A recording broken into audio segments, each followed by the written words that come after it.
Hello, and welcome. We're doing a primer on Caravan. At least 2 people asked for this. That means loads of people asked. Not that I get much feedback these days. Caravan are part of the Canterbury scene. They're the little band that tried. They tried. I've got a lot of fondness for them. Came out of the Wildflowers associated with Soft Machine. There's that's the Canterbury scene, isn't it? You probably know more about it than I do, because I don't know. Begins with the debut, and I've got the CDs, whatever that helps. It's this one. Yeah, it's again, the problem with them is yeah, originally released October 1968. This is the reissued one from Verve Forecast Universal. It's weird. It's not quite the Decca one, but it was released. Was it released 2002? That was released 2000. Yeah, it's the debut. Wow, naive is probably the best way I could describe it. It's a very tentative steps.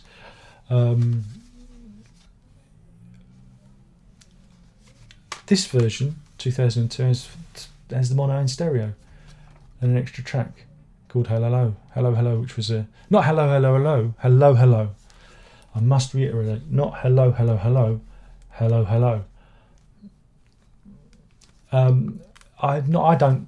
It's not good. It's not good for me. I'm trying to think what's the best tracks on here. Place of My Own, possibly. Magic Man is one that's pushed, but again, it's that very, very early, or late 60s, early prog. Again, is it really prog? It's veering towards psychedelia more than anything else, and it's not a record that I would necessarily go to. But look, there's a camel. Look, there's a camel. Is that a reference to camel? Probably not. But yeah, it's I rate it bit of a stinker. I give this 2 Place of My Owns out of 5. It's the first tentative steps. Now this one is the second one. But I like this one. I regard this more as their debut.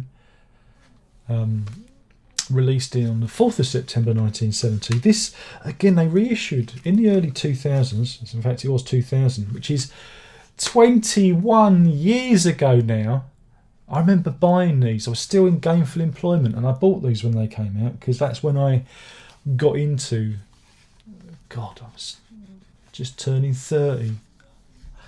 I still had all my own hair then. I'm just getting depressed. But yeah, they reissued them, and they put loads of bonuses on, loads of bonus tracks. You can see, look at the bonus tracks and the stuff that's on here, on the Decca label, and it's got nice booklets as well. Should you have a look at the booklet? That'll explain the time, won't it? Explain the time, because there's like little essays and things telling you about the band and whatnot. I find this one a lot more satisfying. Again, it's more. Again, it's psychedelia? It has that kind of genteel psychedelic flavour. It's not all swirly, kind of psychedelia, but it still has that kind of influence to it. What makes this different from the previous one is they do experiment with longer pieces, like With an Ear to the Ground. There's always these there's lots of different titles with bit sections, so I'm not going to read all the titles out, but With an Ear to the Ground is 9 minutes 54. I Wish I Was Stoned, which is a favourite of mine. Not because I wish I was stoned, but I like the little segue into Don't Worry About Me. I like that bit. I really like it. I like that bit. I like that bit a lot. Da, da, da, da, da, da, da, da, da. It's these nice little melodies they've got, very innocent. like I say, very naive melodies. Naive melody. That'd make a good subtitle for a song, wouldn't it? Flip it over. We have another long one called Can't Be Long Now. And it can be, because it's 14 minutes, 21 seconds. But yeah, they're expanding. You know, there's... Like I say, it's very... He's, again, very... The cover captures what the music's like. It's some guys in a forest. That's the music, That's the music there. And I like it. It's a nice... I find it a very relaxing record. And I'm going to give this... God damn it, I'm feeling generous. I'm going to give this 5 hello hellos out of 5. That's 5 hello hellos out of 5. Wait a minute. There's hello hellos on there. Not hello, hello, hello. Hello, hello. So there you go. Recycling. But that's good. And like I said, there's bonus tracks and booklets and whatnot.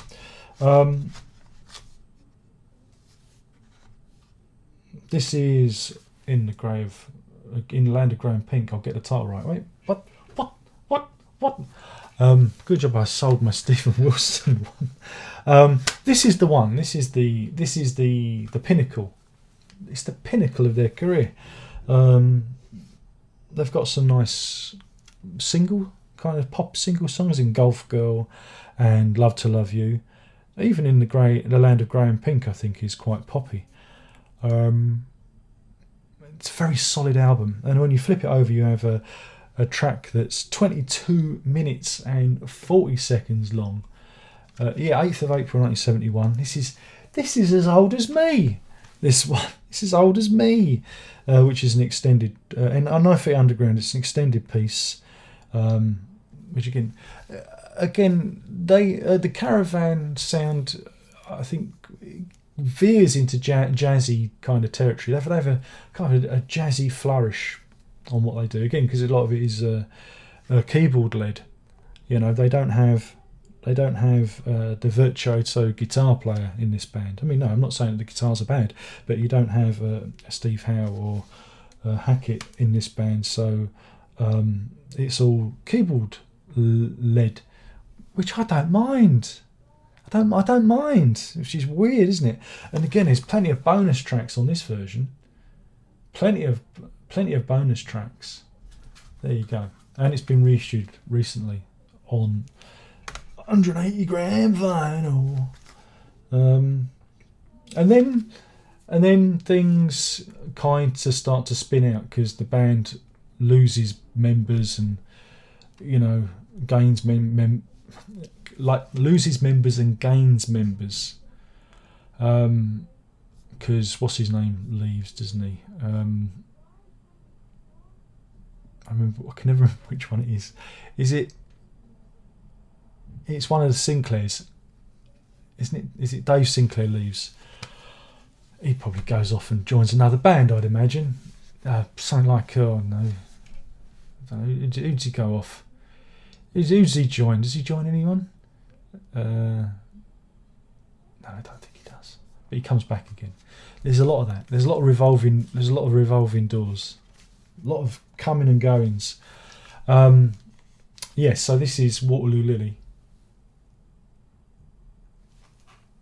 which again has been reissued, and it has one of the most it's a bit strange, you know, because I use this oldie worldy artwork, and a lot of bands have done that. I mean, I'm looking at you, Jethro Tull. It's kind of like a Minstrel in the Gallery kind of thing, and but then they have this very strange artwork in the centrefold, you know, which I thought is completely opposite. And no,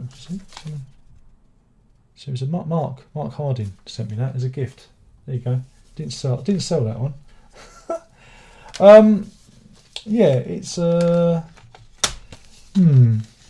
is it good? Is it bad? I mean, it's not bad. It's not that it's bad. It's not bad at all. But nothing really. I don't think it has the character of In the Land of Grey and Pink, or the album that comes following. It's kind of medium. It's like it'll do. Again, there's bonus tracks on this one. There's bonus tracks extra tracks. There you go. Look, see.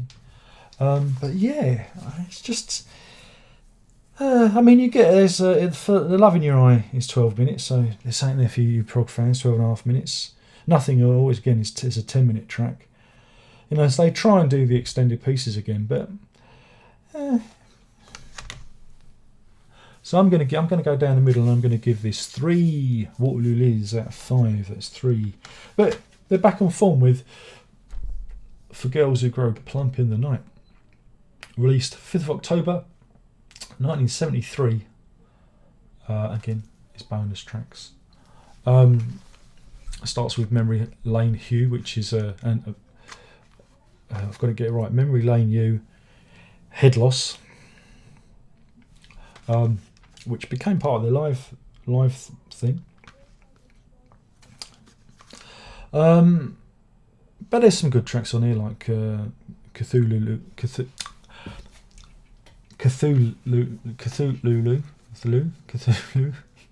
No Cthulhu, no H.P. Lovecraft. The Dog is at it again. Be Alright is a bit of a poppy one. And then you've got Le Borge du Sanglier, which is really good. And even though it's a long one, 9 minutes 46, it doesn't hang around, but there's some really good bits in it. It's one of their better long pieces, and I really like that one. It's a favourite of mine. But yeah, this one's got a little bit more of the caravan thing, and I think does this one mark the introduction of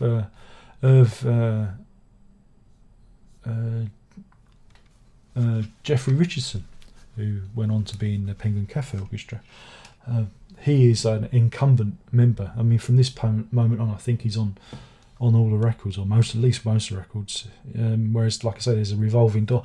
I can't even work out who's in and who's out half the time.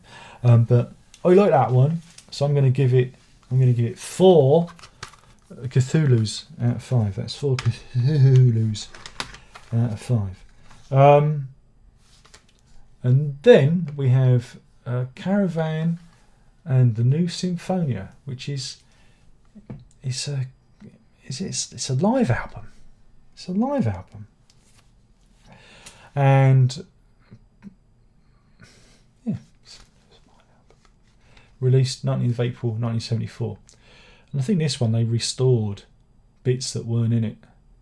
Yeah, there were quite a few tracks missing, like Memory Lane U / Head Loss. The dog is at it again, and Hoedown, and Hunting We Shall Go, or what's it called? Le Berge du Sanglier.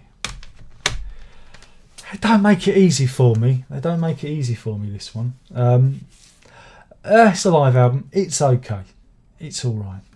If you like live albums. Cunning Stunts is next, 25th of July 1970. Oh, better give it a rating. Give it 3 Hoedowns out of 5. It's all right. So yeah, Cunning Stunts. And the best thing about Cunning Stunts is probably the album artwork, which riffs on the old Emperor's New Clothes idea, because look, he's wearing a lovely suit, but if you look in the mirror, he hasn't got any trousers on.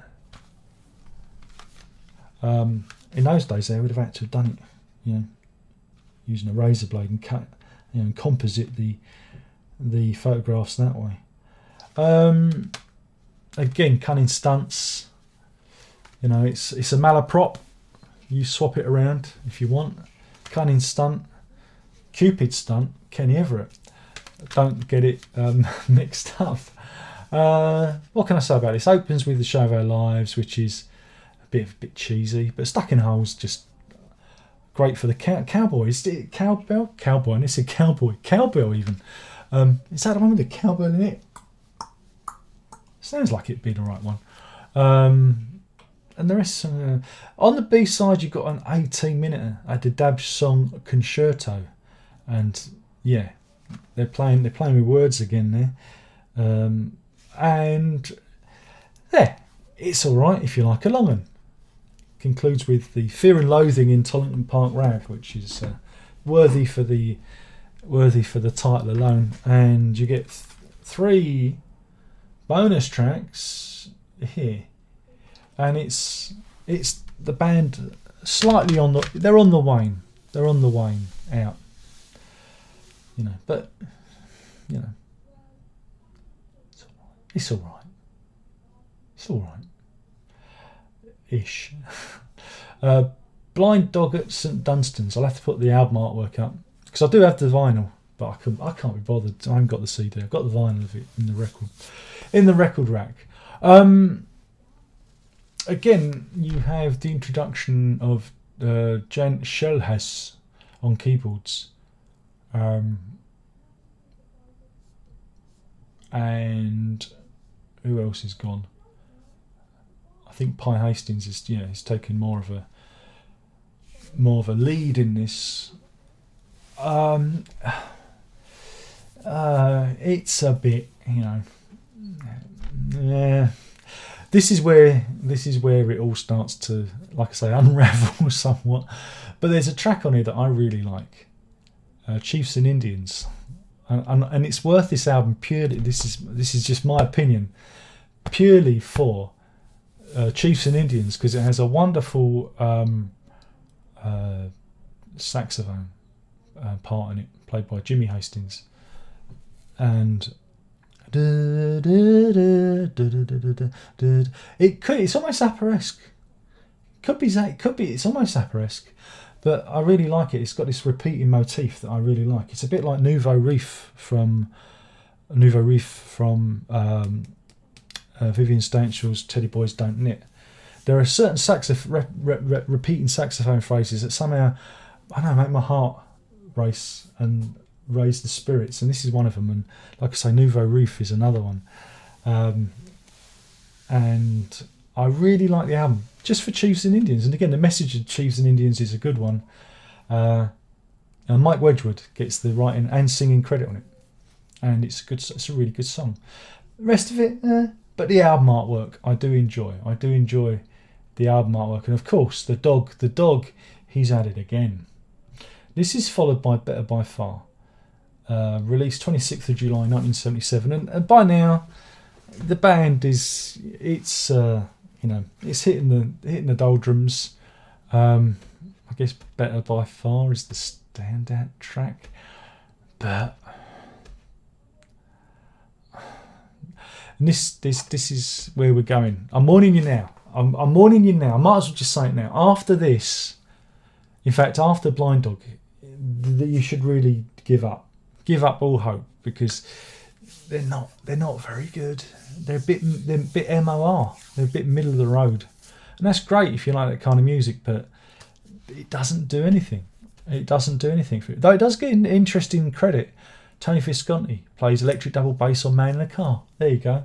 That's it, and does a little bit of recorders on The Last Unicorn. Thanks Wikipedia for that. That's very useful to know. 1980, 31st of October, the album.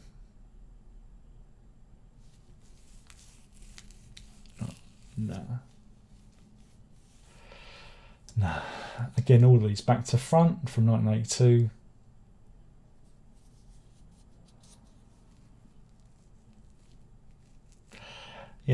It's just no. Cool Water's the same. I mean, I don't like any of these records. I don't like any of them. But I mean, it's more of a is it more of a Pi Hastings thing, because he gets writing credit on all the songs. It's Offcuts record. Offcuts.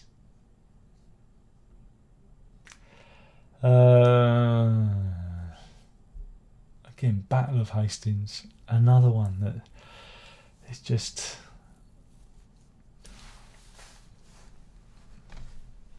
no. Dear. 4th of March 1998. This is Travelling Man. So I'm just looking at these and just thinking, it's 60 minutes this album I sat through, and no, I don't recommend it. Oh dear. There's a lot of live albums. I'm just going through the discography on Wikipedia because there's an awful lot of live material, and that's what we've got to get over. Lots of compilations. Then it's unauthorized breakfast item, which I thought was interesting. But again, I'm not saying they should stay the same, but I just don't enjoy the way that they progress over the years. It becomes, like I say, this rather weak, bad pop.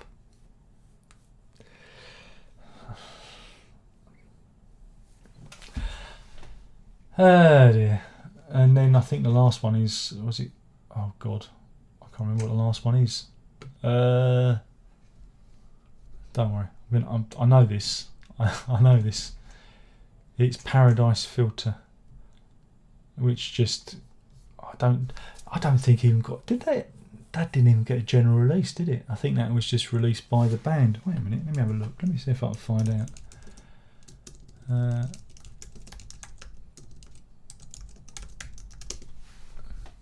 Is that released by the band privately? Yeah, it's their own. I didn't get a general release. You know,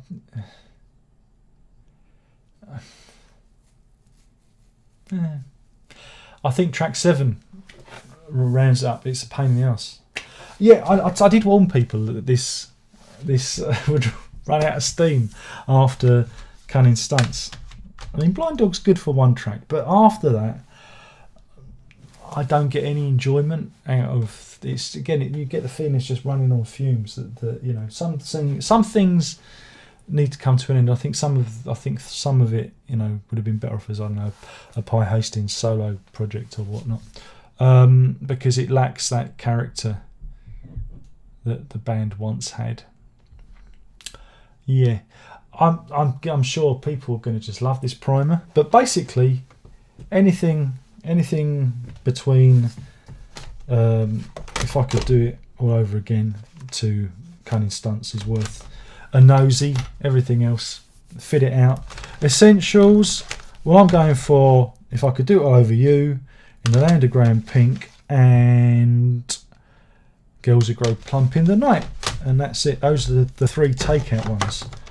The rest, peruse those at your own pace, but be warned, there's a lot of mediocrity in there.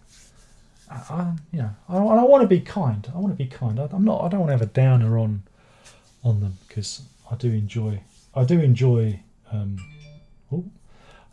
Caravan. Anyway, thank you for watching. This is another wonderful video that I'm sure no one will watch, because it's great being irrelevant. I love it. No more hate comments. Yay! They leave me alone now. And with that, for those of you who enjoy this, thank you. And those of you who don't, there'll be someone more agreeable along in a moment. Thank you. Anyway, on that, there's only one more thing left to say, and I suppose I better do it, and that is prog on.